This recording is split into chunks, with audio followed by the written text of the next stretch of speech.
Bonjour et bienvenue dans ce nouveau Long Range News. Cet épisode est sponsorisé par moi. On n'est jamais mieux servi que par soi-même. Cet été sera marqué d'une pierre blanche dans l'histoire de Long Range. En effet, ce sera probablement le dernier avec l'aide à la création d'entreprises pour The Choucroute Garage, ma petite micro-entreprise qui produit les vidéos de Long Range et SpaceX Channel FR. Afin de faire perdurer la chaîne et avancer dans de futurs projets, j'ai besoin de vous.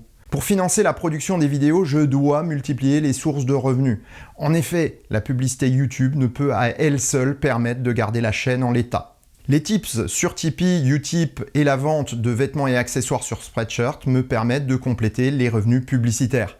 Sur la boutique, vous trouverez des produits à des prix très différents, car ils permettent de reverser une partie plus ou moins importante de leur valeur à la chaîne. Beaucoup d'entre vous ont contribué et je vous en remercie énormément. Pour ceux qui ne peuvent ou ne veulent pas contribuer financièrement, ce que je peux parfaitement comprendre, un partage ou un commentaire sur les réseaux sociaux sont les bienvenus. Si vous n'êtes pas abonné, considérez de le faire pour m'aider à développer l'audience afin d'avoir une portée suffisante pour payer les factures et continuer à faire vivre tout ce que nous avons construit ensemble ces 2 dernières années. Merci d'avance pour votre aide. Pour cet épisode, nous allons parler des startups concurrentes de Tesla qui avancent à grands pas, mais aussi d'un constructeur en grande difficulté. Les abonnés seront également à l'honneur avec Fabrice qui m'a fait découvrir son Audi e-tron. Et enfin, nous parlerons du volant Yoke sur la Tesla Model 3. Si seul l'un de ces sujets vous intéresse, vous trouverez un chapitrage dans la barre de lecture et dans la description.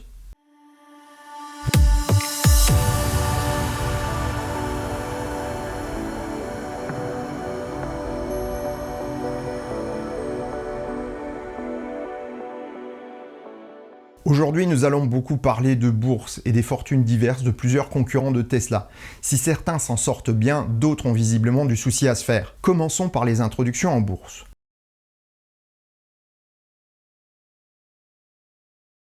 Faraday Future et Lucid Motors sont 2 sociétés aussi différentes que concurrentes. Elles ont pourtant adopté le même mode d'introduction en bourse, la fusion avec un fonds de capital risque. Plus facile que d'entrer directement, cela permet également d'engranger les fonds propres directement dans la trésorerie de l'entreprise. Si Lucid Motors ne semble pas en avoir un besoin urgent, cette manne financière donne un bol d'air au compte en banque de Faraday Future, qui se débat depuis 2 longs mois avec une situation financière précaire. Les 230 millions de dollars entrants devraient permettre de lancer une petite série de FF91, porte-étendard de la marque. Cette bouffée d'argent frais n'a par contre pas vraiment convaincu les investisseurs et la nouvelle action FFIE est en chute libre avec une perte de près de 25% depuis son introduction. Les dirigeants de Lucid Motors avaient quant à eux lancé un appel aux fonds de capitaux en début d'année et une rumeur infondée de fusion avec Churchill Capital avait donné lieu à polémique. En effet, Peter Rawlinson, le patron de Lucid, avait confirmé ses pourparlers alors qu'ils n'existaient pas. L'engouement pour l'action Churchill Capital a changé la donne et le mea culpa du bout des lèvres de Rawlinson a rendu la fusion possible. Si les fonds vont permettre une extension des activités de Lucid, le premier modèle de la marque tarde à entrer en production. Quelques exemplaires seront peut-être livrés cette année et le patron de Lucid ne peut même confirmer la production des 10 000 précommandes annoncées pour l'an prochain. Toutes ces incertitudes font dévisser l'action LCID de près de 9% depuis son introduction. On est bien loin de l'enthousiasme au niveau des investisseurs.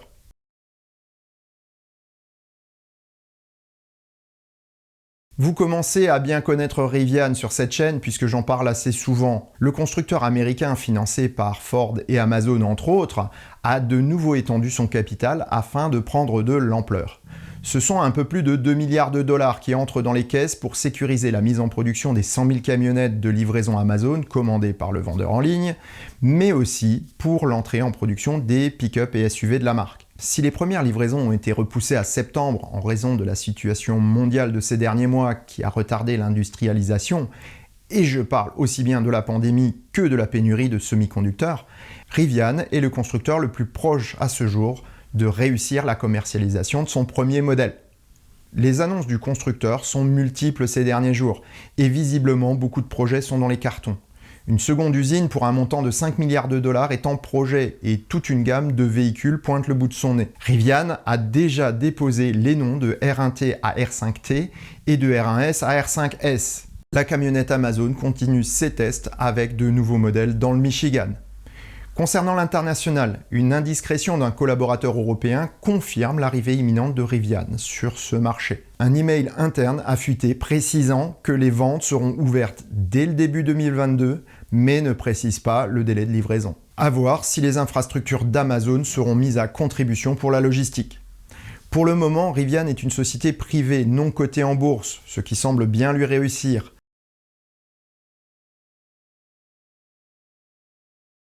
C'était prévisible depuis plusieurs mois. Le fondateur de la sulfureuse start-up Nikola Motor vient d'être inculpé par le tribunal de New York pour fraude. La caution a été fixée à 100 millions de dollars qui a pu être réunie en raison de la valeur de ces deux maisons en Utah estimée à 40 millions.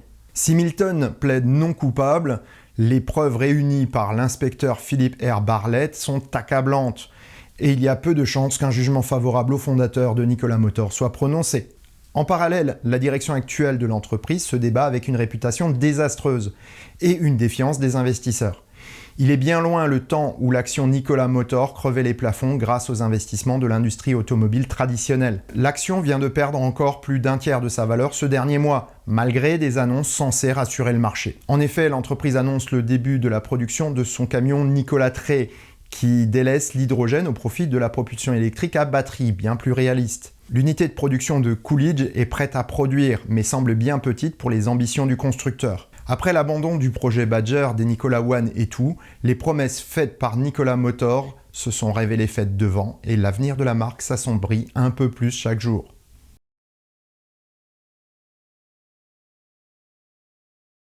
Fabrice est un abonné à Long Range avec qui j'ai eu l'occasion de discuter sur les réseaux sociaux. Il m'a proposé de me faire découvrir son Audi e-tron et de m'expliquer pourquoi il n'a pas acheté une Tesla.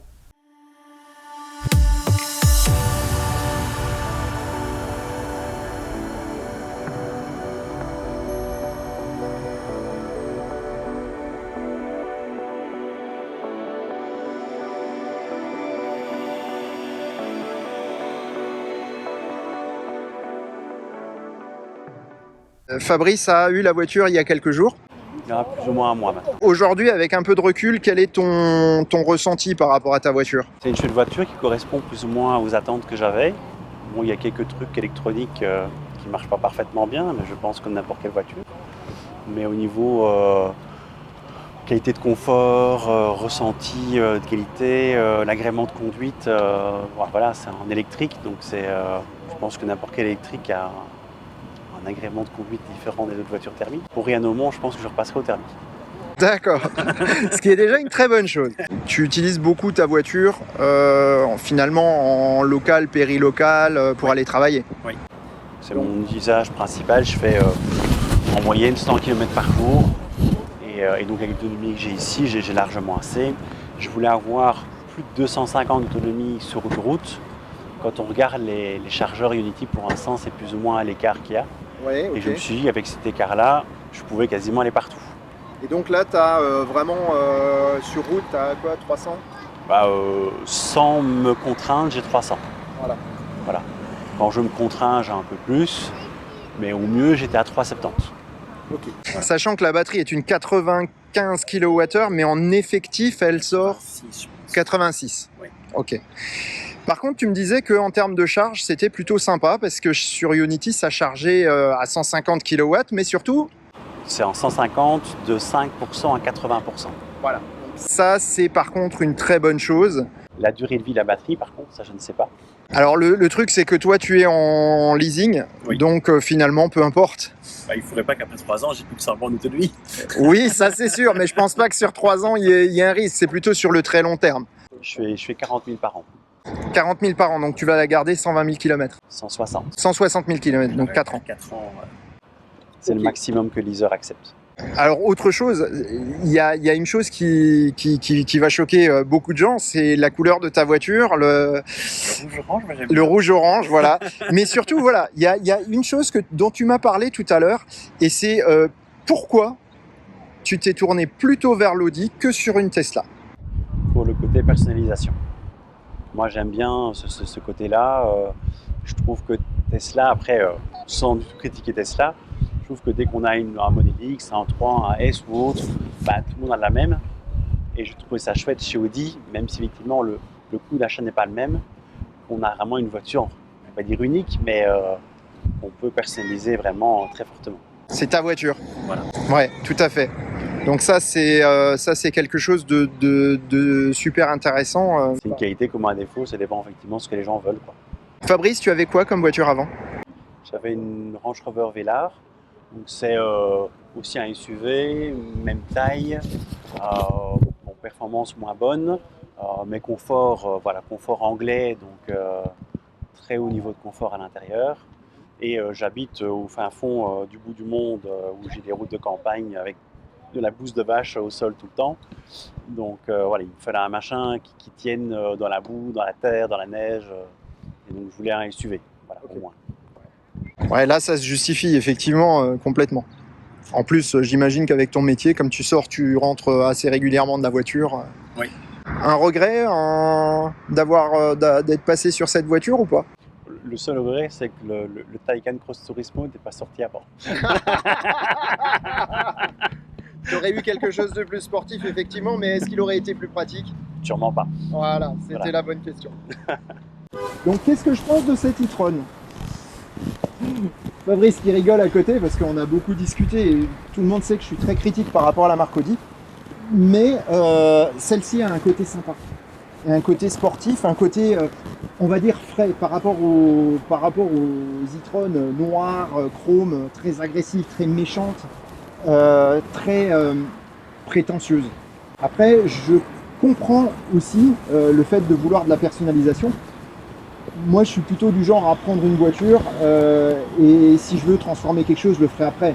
Mais moi, ou la voiture me plaît ou elle me plaît pas. Et voilà. J'ai passé du temps à personnaliser une voiture et à choisir des options avec des choix qui sont parfois très chers. Moi, je trouve que c'est un rapport qualité-prix qui est très très cher. Alors en Belgique, c'est un petit peu différent parce que les tarifs sont un peu plus intéressants. Mais aujourd'hui en France, acheter une e-tron, si on n'a pas de société, c'est juste donner beaucoup d'argent pour une voiture qui est un peu en retrait au niveau technologique parce qu'elle commence déjà à avoir de l'âge.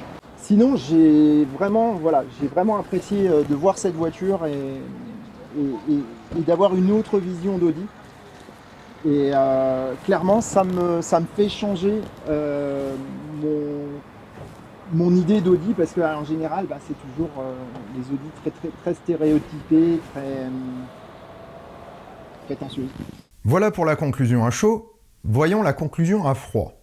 Avec le recul, j'ai vraiment découvert un point de vue différent et ma vision de marque comme Audi en a été modifiée. Je me rends compte qu'on a trop souvent l'habitude de juger selon des stéréotypes et que finalement, c'est souvent bien loin de la réalité des choses. Les propriétaires d'Audi ou de BMW sont souvent présentés comme des gens prétentieux et hautains, ce qui est parfois le cas, mais ce n'est pas une généralité. Une discussion avec un autre ami me l'a fait comprendre lorsqu'il m'a dit qu'un propriétaire de Tesla était vu comme un bobo écolo. Ce en quoi je ne peux me reconnaître. Je me suis rendu compte que certains propriétaires de Tesla étaient comme ça, mais que ce n'était pas une majorité. Donc si c'est vrai pour Tesla, pourquoi ça ne le serait pas pour les autres? Un grand merci à Fabrice pour cette leçon.